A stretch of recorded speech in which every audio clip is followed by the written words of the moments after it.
Sveikas, dėl Google Analytics. Tai vedi ir čia yra developers Google Analytics. Čia vat spaudi tada į Go to Analytics ir tau jau atidaro analitiką. Tai čia viršui gali įsirinkti projektą savo taip toliau, bet spaudi admin. Taip.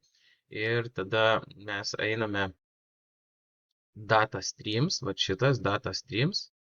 Ir čia reikia pridėti add stream web. Pas tave nebus šito, bet spaudžiant add stream web atsidarys šitas. Man reikia vat šito koduko. Taip, tada tuoj add stream web.